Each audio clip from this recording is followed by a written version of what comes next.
Welcome back to another video. In this video we're going to have a look at an AI video generator, which is WAN 2.1. So this is Alibaba's WAN 2.1. It's an open source AI model designed to generate high quality videos from text or image prompts. It was released fairly recently in February 2025 and has been recognized for its ability to produce great results, going right up there against the top video generators like Kling and Sora, etc. But you can install this on your local PC, and that's what I have done. So some of the key features are it supports both Chinese and English text inputs, and it can generate videos up to 720p at 30 frames per second, delivering really good quality videos. Unfortunately, I cannot do that because I've got a 3060 Ti GPU, so it's a very low VRAM GPU. But if you had a high-end GPU, like the 3090 or the high-end 4000 series, 5000 series, then you can do that. And I've just got myself a 3090 GPU as well. So we'll be testing it again in the future with the 3090. But for now, it's a 3060 Ti. So I'm going to install it with the lowest GPU. So I'll have to generate videos at a 480p resolution. But backtracking on what I just said, actually they recommend you to generate videos at 480p resolution, as 480p has had better training done at this resolution. And it's supposed to have good movements and dynamic scenes, transitions, such as dancers performing complex routines or animals engaging in coordinated activities. And again, it's open source, so it allows developers and creators to utilize and build upon the model freely. So you can manually download this from GitHub, but the way I have done it is I've used the one-click installer Pinokio. So Pinokio is a one-click installer for quite a number of AI models. So it's a service enabling users to be able to install AI models with just a single click. It installs all of the dependencies for you and manages everything. So I decided to use Pinokio this time. You have to install Pinokio first, but this is very easy. So you can go to the website and install it, which is simple to do. I'm not going to actually install it as I have already got it installed, as you can see on the left hand side of my desktop. So I will just need to run the application. So for you, you just need to download it and then go to the download folder and double click the file. And then you just need to follow the wizard. It's just a case of next, next, next, and it's installed. It's as simple as that. And these are all of the AI apps you get with Pinokio. So there's quite a lot of them. And when you open Pinokio, you will either see the apps you have installed here, or you can go to discover other AI apps. And now if I click on WAN.2.1, we can install it from here. Now we can hit the install button. By the way, I've done a video showing the installation from start, but it restarted my machine and I lost the video. So I think I'm kind of halfway through the installation, but it's the exact same process and letting Pinokio work out everything for you, such as the CUDA drivers and Python libraries and so on, before installing WAN 2.1. And there wasn't much to download, as I've already ran this part and it did do a reboot, so it's jumped to install. Now we will let it install and we can see it installing pip and tons of packages. And now it says installation complete, so I'll click done. And now we can start text to video or image to video, and I'll start image to video to begin with. But we can see here where we can configure WAN, download and save LoRa's, and update WAN 2.1 as well. We can do this from the main GUI interface as well, which we will have a look at. Now it's installing some more things, downloading models and setting itself up for the image to video option. I got some errors, but that may have been a network issue, so I stopped it and started it again. And now finally, with it all installed, I have got a nice graphical user interface to generate videos. I have the option to use image to video or text to video, and we can further configure the app in configuration, which we'll have a look at shortly. We can also see you can insert a start and end frame. So you start with a frame at the beginning of the video and it will transition to the frame at the end of the video. It will work out what needs to go in between. It may be a video that you may morph something into. For example, a car turns into a robot, or you start off with a house and then you tell the text prompt on the left of the house was a road or a caravan or another house, and then you have the picture of a road or a caravan or another house. In fact, I gave this one a quick go. I have two pictures and I have no expectations whatsoever, as I've never tested this before. So the first picture is a dog running on some grass in a field, and I've added a desert as a second frame to try and get the dog to start running on grass, and then ends up running in the desert, on the desert. So the grass to desert video doesn't quite do what I wanted. It still shows the dog running on the grass, and then it shows the desert as two separate videos, but it doesn't show the dog running on the desert. But we can see in the second video it shows the desert, and it kind of combines this as if the desert suddenly becomes a field with grass in which the dog is running on. So the desert turns into a field. Bear in mind you should always change your text prompts and get something like Claude, DeepSeek, ChatGPT to help you write it. I wrote this one myself, but it was just to give you an idea of how the start and the end frames work. But I've seen some very good examples online, like cars turning into robots and things like that. And also I have to use 480p resolution. It spots high ones, which you can change here. There's also advanced mode for advanced options, but a key setting is number of frames. The more frames, the longer the video will be, and the more inference steps, the more higher quality the video will be, the more detail that goes into the video itself.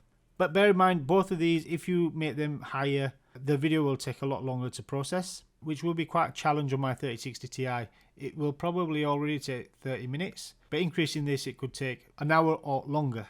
So first we're going to test image to video, and I've downloaded some images from the internet to test on, and for some of them I'll use ChatGPT to help me write the text prompt. The first one is a living room. I'm going to put my very own basic prompt in here, 3060 view of the room. By the way, I have not pre-tested these. These are just tests I'm doing live as I'm recording. I'm not expecting anything. It's my first time using the product. So my tests and my text prompts in particular might not be great, but I'm doing it anyway to see what results I get. I'm not sure how capable video generators in general are of doing a 360 view, because doing a 360 view of a room means you have to add your own details to complete a 360 image of the whole room. So that might be quite a complex one to start with, but I'm going to start with it anyway. So of course I'm going to stop and start the recording, as this can take from 30 minutes and longer to do, depending on the number of frames. This one is 81 frames, so this is the default. Bear in mind my 8GB low VRAM GPU. And here we have it. It's not quite 360 at all, but I guess the video is quite short as well. It's 5 seconds long. I'll do that one more time, but increase the frames to increase the time, and increase the inference steps to make a higher quality video. So the higher the inference steps usually makes a high quality video with better detail. It may not still do a 360, I just want to see the difference, but let's see what it produces anyway. And this is what it produces. This is even worse than the first time round. So sometimes increasing the frames or increasing the inference steps does not always mean you're going to get better results. I'm thinking about it, my text prompt 360 view of the room, it should be 360 degrees of the room. So I've asked ChatGPT to provide a 360 degrees view of the room, and ChatGPT's text prompt is, starting from the provided image of a living room, generate a 360 degree rotating view that expands the scene into a full circular room. Maintain consistent design, lighting and architectural style. Rotate the camera smoothly to show all angles as if standing in the center of the room. So that's a much better prompt and a much better way of telling the video generator to do what you want it to do. And have a look at this. This is really good. It's given me a 360 degrees view of the room, and this is a perfect example of text prompts. You want to make sure your text prompt is precise and spot on and gets something to help you with, because 99% of the time with video generators, the power lies in the text prompt. Here is another image, and I'm going to use my own prompt, typing on laptop. So as you can see, I increased the frame to 110, which gave me 6 seconds, and it's good. And it seems to have worked this time round, as they are in fact typing away. We are also able to download this from here, by the way. Next one is going to be a woman writing on a piece of paper, writing tasks.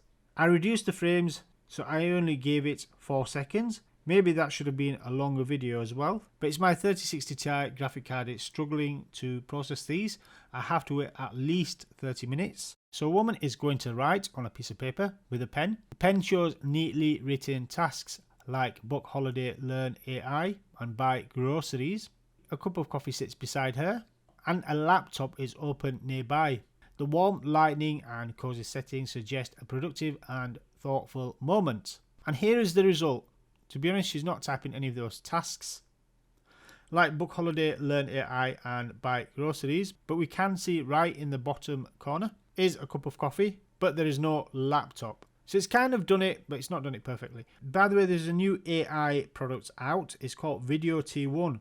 This makes the video perfect. So if the first video you generated is not quite doing what you wanted it to do, you insert the video into this product, Video T1, and it will make it perfect.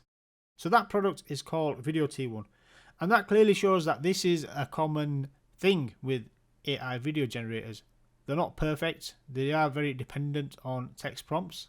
And image to video generator is a lot more challenging as well than text to video, because it has to understand your image before it understands your instructions. So the prompt is just as important as well. Next, we'll look at a mountain landscape transition from day to night. Here are the resolutions, by the way. Let's try 720p. I don't think it will work. It says we don't have the model. The model can be downloaded from configuration, which we will take a look at near the end. Let's go back to 480 and increase the frames slightly. And here are some of the advanced options if you're interested. Anyway, let's generate this one. And that looks really good, transitioning from day to night. I like how the clouds are moving and the sun is setting. And here is a full screen view of it as well. Now let's do a portrait of a woman gradually smiling.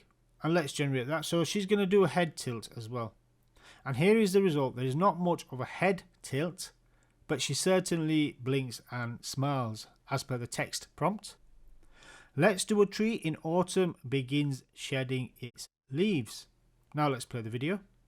Not bad. The leaves blowing looks good. And we can see a couple of leaves shedding off, falling off, just about. I'm going to do another one, but increase the frames to 120 and increase the inference steps to 50 to see if we get a better video. And this time it's giving me a couple of different footages, but not much shedding of the leaves. Maybe the first one was better. Next we'll do a frozen lake starts to crack. And again, I've got these images off the internet to test on. So the AI video generator has to understand my image and then my text prompt before it generates the video. And here it is.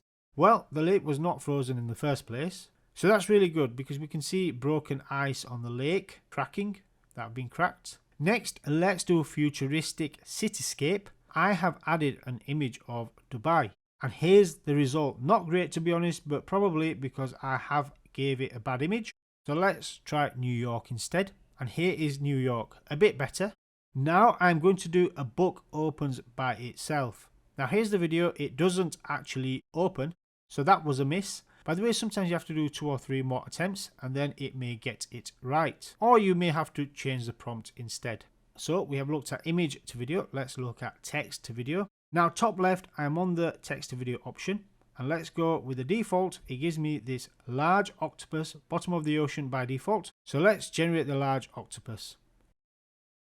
And I've actually generated this twice. And here they are. They both look good. Next one is a mountain landscape at sunrise. Behind it, towering snow-capped peaks, and that's really nice. That one is really good. Next, a busy street at sunset with cars passing by. And I like that one as well. It looks quite good. Next, a magical forest, and again, here are the resolutions. You can choose from the text to video option.